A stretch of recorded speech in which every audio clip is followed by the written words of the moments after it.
इस वक्त की बड़ी और अहम खबर सामने आ रही है। आपको जानकारी देते चले कि बदरपुर विधानसभा से इमरान सैफी ने कार्यकर्ताओं के लिए आवाज उठाई है। इसी दौरान उन्होंने कहा है कि मौजूद रही सत्ता में सरकार से कार्यकर्ताओं के लिए सैलरी मिलनी चाहिए।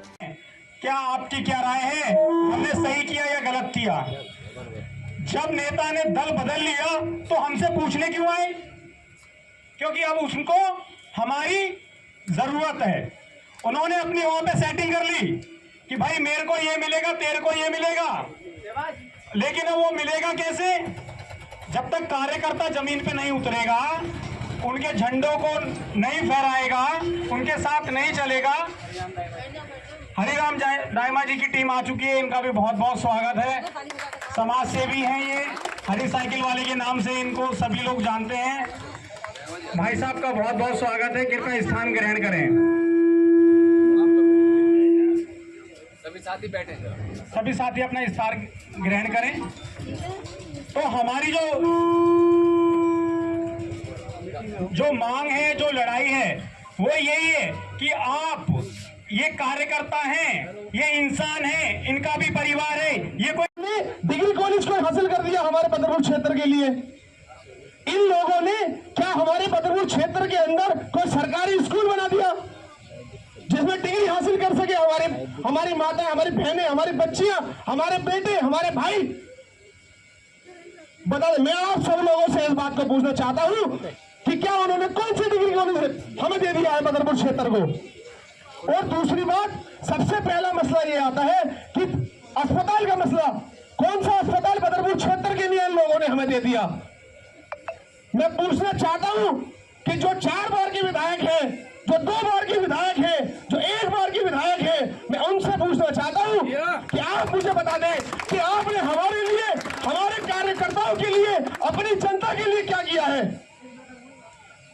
आप मुझे ये लोग बता दें। अगर मैं गलत हूं तो आप मुझे बताएं कि मैं गलत हूं, तो मैं अभी यहां से उठकर चला जाऊंगा। हमारे तीनों विधायकों ने एक बार भी उद्देश्य यही है, जो राजनीतिक दल हैं जो शोषण कर रहे हैं कार्यकर्ताओं का, हम उसके बिल्कुल खिलाफ हैं और हमारी कोशिश है कि ये शोषण को हम बंद कराएंगे। दूसरा, आपने क्या है? देखिए, हमारा सीधा मकसद कोई घुमा फिरा के नहीं है। सीधी बात है कि काम उसी दल में होगा जो हमारे जो कार्यकर्ता हैं, उन सभी कार्यकर्ताओं की जो तनख्वाह देगा, सैलरी देगा, अब सिर्फ उसी दल में काम होगा। कार्यकर्ताओं के लिए होगा या 5 साल की या पूरी जीवन भर की जो काम करेगा? सिर्फ छूट उस पार्टी को होगी जो सत्ता में नहीं होगी।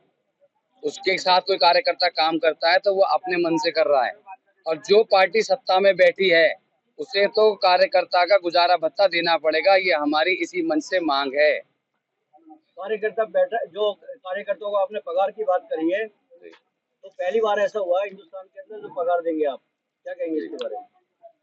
ऐसा जी, अगर मुझे मौका मिला, अगर मुझे आशीर्वाद मिला, तो मैं इस मीडिया के सामने और इस समाज के सामने इस बात का वादा करता हूँ, चाहे मुझसे आप बॉन्ड पेपर साइन करा लो, मुझसे कसम खिलवा लो, कि मेरे साथ जो लोग कंधे से कंधा मिलाकर इस सिस्टम के खिलाफ लड़ेंगे और हम सरकार में आए तो हम जरूर सैलरी देंगे।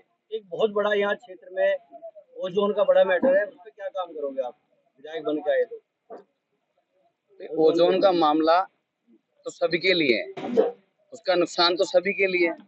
हम तो चाहेंगे कि जो भी यहाँ पे नुमाइंदे हैं, जिन्हें भी जनता ने यहाँ से जो अच्छा खासा वोट देकर विजयी बनाकर भेजा है, उनको ओजोन हटाना चाहिए, ताकि रोज की जो मारामारी है, रोज एमसीडी का जो दत्ता घूम रहा है, रोज तोड़फोड़ होती है, ये सरासर गलत है। उन्हें हटावाना चाहिए। अब तो वो सत्ता में भी है और बड़े चेहरे बन चुके हैं। एक बहुत बड़ा विधायक थे, वो सब श्रेष्ठ विधायक के तौर पे भी सम्मानित हो जाते हैं, और यहाँ जब क्षेत्र में घूमते हैं तो कई सारी समस्याएं हैं और जो की कमियां हैं वो आज तक दुरुस्त नहीं कर पाए। क्या कहना चाहेंगे? देखिए, जो भी समस्या विधानसभा के अंदर है, मेरा मानना ये है कि 93 से जो विधानसभा बनी थी दिल्ली के अंदर, और आज 2024 चल रहा है, तो अगर आज भी समस्याएं खड़ी हैं तो मैं आप सबके माध्यम से पूछना चाहता हूं, तो फिर इन विधायकों ने करा क्या है?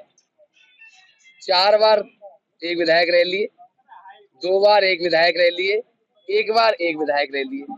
तो इन सब ने करा क्या था कि जो समस्याएं आज भी एज इट इज खड़ी हैं, ओजोन एज इट इज खड़ा है, जाम एज इट इज खड़े हैं, रोड एज इट इज खड़े हैं, ऐसे खराब पड़े हैं, सीवर कहीं कॉलोनी में डला नहीं। तो इन जो समय निकला है पुराना, इसमें इन लोगों ने करा क्या था? बदरपुर विधानसभा के अंदर कई बार ओजोन गोजोन करके इन्होंने बड़ी बड़ी पार्टियों ने कहा है ओजोन गोजोन हो गया क्षेत्र के अंदर, अभी तक ओजोन लगा है। देखिए, मैंने उसका जवाब दे दिया ओजोन का पूरी तरीके से कि ओजोन खत्म होना चाहिए। जी, पुराने सामाजिक कार्यकर्ता है और काफी पार्टियों से जमीनी स्तर से जुड़े रहे और काफी साल से आप सोशल एक्टिविस्ट के तौर पर भी बहुत आपने वर्क किए। आज आपका पूरा स्पीच एक जज्बाती स्पीच आपने दिया है और मैं जहाँ तक समझता हूँ कि किसी भी राजनीति के गैर राजनीतिक दल की तरफ से दिया गया एक ऐसा स्पीच जिसमें कार्यकर्ताओं का दर्द आपने अपनी जबान पे सुलगाया है, तो बहुत अच्छा आपका ये जो आपने इस बारे में अपनी राय पेश की। तो ऐसे इसका प्लान आपके दिल में और ये ख्याल कहाँ से आया कि जो सब कुछ होना चाहिए, अभी आपने हवाले भी दिया कि 100 करोड़ के करीब लोग कमाते हैं लेकिन उनका कुछ नहीं रह पाता कार्यकर्ताओं का। ये बहुत अच्छी सोच आपके ध्यान में माशाल्लाह आई, तो क्या कहेंगे उसके बारे में? मैं आप सबके माध्यम से बताना चाहूंगा, क्योंकि मैंने खुद भुगता है अपने आप में। मैं 2007 से किसी ना किसी बैनर तले किसी ना किसी के लिए काम करता चला आ रहा हूँ, लेकिन मैंने उसका जब निचोड़ निकाला तो ये निकाला कि मैं अपने, अगर मैं सिर्फ इतने लंबे समय के चाय के पैसे जोड़ लूँ ना, तो मेरा भरपाई नहीं कर सकते ये लोग। जितनी मैंने इन लोगों के लिए सिर्फ चाय पिलाई है अपने ऑफिसों में, अपने कार्यालयों में बैठकर, सिर्फ इन लोगों के लिए मेरा कोई फायदा आज तक नहीं हुआ। तो इसी से मैं तो चलो उस परवरदिगार का, उस खुदा का, उस भगवान का, ईश्वर का, वाहिगुरु का, कि उन्होंने मुझे इस लायक नवाजा, तो मैंने ये काम कर लिया कि इनके लिए रात दिन काम भी किया, मेहनत भी की, इनका झंडा उठाया, और जो मेरे पे सेवा थी, जो सुविधा थी, उसके मुताबिक मैंने लोगों की सेवा भी की। वो तो मैं झेल गया, लेकिन जो लाखों लोग ऐसे हैं जो बेचारे अपना सब कुछ गिरवी रख देते हैं इनके चक्कर में, खाने खराब हो जाते हैं, बर्बाद हो जाते हैं, वो ना घर के रहते ना घाट के। तो वो सारा मैंने सिनेरियो पहले दिन से देखा हुआ है, इसलिए ये सारी चीजें मेरे दिमाग में बहुत लंबे से चल रही थी। दिल और दिमाग ने काम शुरू किया, अंदर से जज्बात पैदा हुए, तो हम ये फ्रंट पे आए हैं। यहाँ जो मीडिया बंधु आए हुए हैं सभी चैनल के माध्यम से, मैं समझता हूँ कि ये पूरे देश के अंदर देखा जाएगा और ये जो कंसेप्ट आपने शुरू किया पूरे देश के अंदर एक पहल की जा सकती है और भी राजनीतिक या गैर राजनीतिक पार्टियों की तरफ से जो पहल आपने आज की है, तो उस बारे में क्या कहना चाहेंगे आप? मैं चाहता हूँ कि जितने भी राजनीतिक दल सत्ता में हैं, चाहे वो हिंदुस्तान के किसी भी स्टेट से हैं, अगर वो सत्ता में है तो उनको अपने कार्यकर्ताओं की सैलरी ओपन कर देनी चाहिए, घोषित कर देनी चाहिए। और गवर्नमेंट का एक क्राइटेरिया है, मिनिमम 18,000 रुपए सैलरी। हम नहीं कहते वो 1 लाख रुपए दे, लेकिन कम से कम एक कार्यकर्ता को, बूथ स्तर के कार्यकर्ता को कम से कम 18,000 रुपए तो मिलने चाहिए। ये जायज है या नहीं है? सरकार कह रही है, नहीं कह रही? आपने बहुत अच्छी बात कही है, होना भी ऐसा चाहिए था और बहुत पहले हो जाना चाहिए था। मगर मैं एक बात पूछूंगा, आगे विधानसभा के चुनाव है 4 महीने बाद में जी, आपके यहाँ के विकास के लिए जो पिछड़ गया है जी, बदरपुर विधानसभा, उसकी विकास की रूपरेखा कैसे बनाएंगे और क्या करेंगे? देखिए, ये मुद्दा जो आज हमने आपके सामने रखा है, ये चुनाव को लेकर नहीं है। हमारी जो लड़ाई है आज, वो कार्यकर्ताओं को लेकर है, और वो बदरपुर विधानसभा की बात नहीं है, वो पूरे देश का मामला है। और उस मामले में जब चुनावी माहौल होगा, जैसा समाज, जैसा जनता, जैसे हमारे लोग, जैसा सिस्टम बताएंगे, वो ऐसा देखा जाएगा। ये सारा मामला आज सिर्फ कार्यकर्ताओं की लड़ाई का हमारा आगाज है।